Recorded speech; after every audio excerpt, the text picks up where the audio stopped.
Iran इस बात को जानता था कि उसके पास ऐसी मिसाइलें हैं नहीं जो अमेरिका तक पहुंचकर उसे सीधे निशाना बना सके। इसीलिए ईरान ने यहां शतरंज की एक नई बिसात बिछाई। ये वही बिसात थी जिस पर आगे चलकर अमेरिका चेकमेट होने वाला था। ये हम आपको एआई जनरेटेड वीडियो दिखा रहे हैं, लेकिन अमेरिका इस बात को समझ ही नहीं पाया। तो आज आप इस कहानी को भी सुनिए और ये समझिए कि ईरान ने कैसे अमेरिका के गुरूर को तोड़ा और अब वो डॉलर के लिए सबसे बड़ा खतरा बनने वाला है। ये कहानी अमेरिका के दबदबे से शुरू होती है। अब तक वैश्विक राजनीति में अमेरिका के लिए यह कहा जाता था कि उसे ना सुनना पसंद नहीं। जिन देशों ने अमेरिका को ना कहा उन्हें इसकी बहुत बड़ी कीमत चुकानी पड़ी।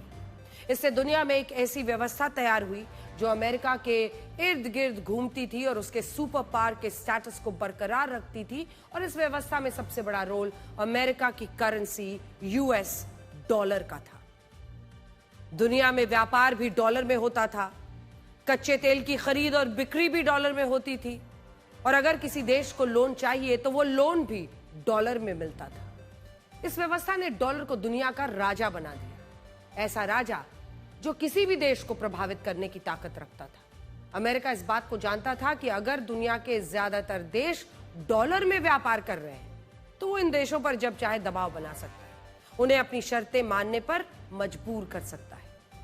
यही चीज अमेरिका ने ईरान के साथ की और पिछले लगभग 50 सालों से अमेरिका ने ईरान पर कई कड़े प्रतिबंध लगाए। अब ईरान की जगह यहां कोई और देश होता तो शायद वो देश अमेरिका के सामने हार मान लेता, लेकिन ईरान में ऐसा हुआ नहीं। ईरान जानता था कि अमेरिका की असली ताकत उसका डॉलर है और इसीलिए ईरान ने डॉलर के खिलाफ एक लड़ाई शुरू की। इसे कई चरणों में उसने युद्ध लड़ा, बांट दिया। इनमें पहले चरण में उसने ये तरीका निकाला कि वो अमेरिका के जो प्रतिबंध है उनसे अपनी अर्थव्यवस्था को कैसे बचा सकता है। इसके लिए उसने खराब हो चुके समुद्री जहाजों को खरीदना शुरू किया। इन जहाजों को खरीदकर उनकी मरम्मत की और इनके जरिए एक शैडो फ्लीट तैयार हुई। एक ऐसी शैडो फ्लीट थी जिसमें ईरान का कच्चा तेल अलग अलग देशों के नामों से चाइना, इन तमाम जैसे देशों तक पहुंचने लगा। इसके लिए शिप टू शिप ट्रांसफर का खेल शुरू हुआ, जिसमें समुद्र में जहाजों का ट्रैकिंग सिस्टम बंद करके ईरान अपने तेल को दूसरे जहाजों में लादने लगा, शिप टू शिप। इसके बाद ईरान ने जिन देशों को तेल बेचा उनसे लोकल करेंसी में व्यापार किया। इनमें भी ईरान ने चाइना की करेंसी युआन पर दांव लगाया। ईरान अपना 90% कच्चा तेल अकेले चाइना को बेच रहा था, जिसका भुगतान चाइना युआन में कर रहा था, जो कि चाइना की करेंसी है।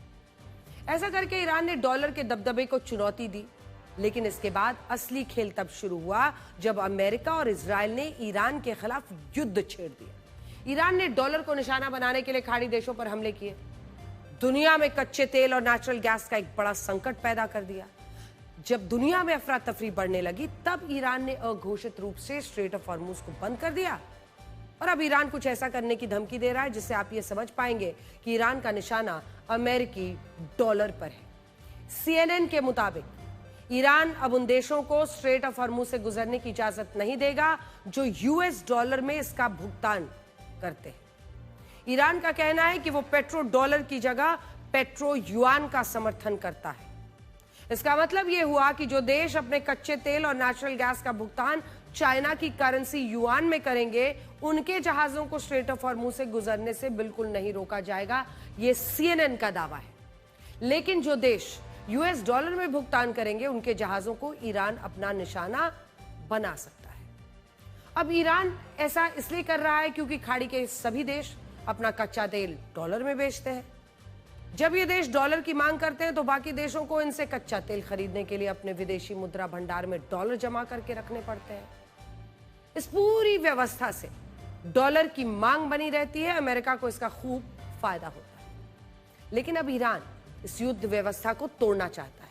वो खुली धमकी दे रहा है कि डॉलर में कच्चा तेल खरीदने वाले देशों के जहाज स्ट्रेट ऑफ हॉर्मुज में सुरक्षित नहीं होंगे। और इससे आप ये समझ पाएंगे कि ईरान इस युद्ध में कई हथियारों का इस्तेमाल कर रहा है।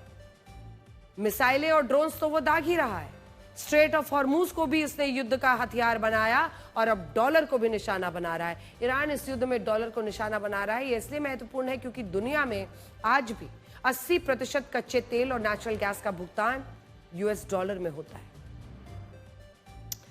इस वजह से पूरी दुनिया का जो विदेशी मुद्रा भंडार है, यूएस डॉलर की हिस्सेदारी करीब 56.92 यानी 57% है। इस मामले में चाइना की करेंसी युआन डॉलर के आसपास भी नहीं है। दुनिया के विदेशी मुद्रा भंडार में युआन की हिस्सेदारी लगभग सिर्फ 1.93% है, लेकिन अब ईरान इस पर एक बड़ा दांव खेल रहा है। ईरान चाहता है कि स्ट्रेट ऑफ हॉर्मुज से गुजरने वाला 20% कच्चा तेल, नेचुरल गैस डॉलर की जगह युआन में बेचा जाए, और ऐसा नहीं है कि ये शर्त सिर्फ तब तक लागू रहेगी जब तक युद्ध चल रहा है। ईरान का कहना है कि युद्ध जारी रहे, खत्म हो, हर परिस्थिति में स्ट्रेट ऑफ हॉर्मुज से गुजरने वाला तेल युआन में ही बिकना चाहिए। यहाँ एक बड़ा सवाल ये भी है कि अगर ईरान चाइना की करेंसी पर इतना बड़ा दांव लगा रहा है तो क्या ये सच है कि चाइना ही इस युद्ध का असली मास्टरमाइंड है? ऐसा हम इसलिए कह रहे हैं क्योंकि पेट्रो डॉलर की जगह पेट्रो युआन का मॉडल लागू होने से ईरान को एक ही फायदा होगा, और वो फायदा यह है कि इससे अमेरिका के डॉलर को तगड़ी चोट पहुंचेगी। लेकिन चाइना के लिहाज से देखें तो उसे कई फायदे होंगे। कच्चा तेल खरीदने के लिए दुनिया के अलग अलग देश अपने विदेशी मुद्रा भंडार में युआन को जमा करके रखेंगे। चाइना की आर्थिक ताकत बढ़ेगी। यूएई, सऊदी अरब जैसे देश अमेरिका का साथ छोड़कर चाइना के करीब जाएंगे, और इस तरह अमेरिका का दबदबा काफी हद तक खत्म होगा, और चाइना जो पूरे विश्व में अपनी एक वर्चस्व स्थिति बनाना चाहता है उसको बूस्ट मिलेगा।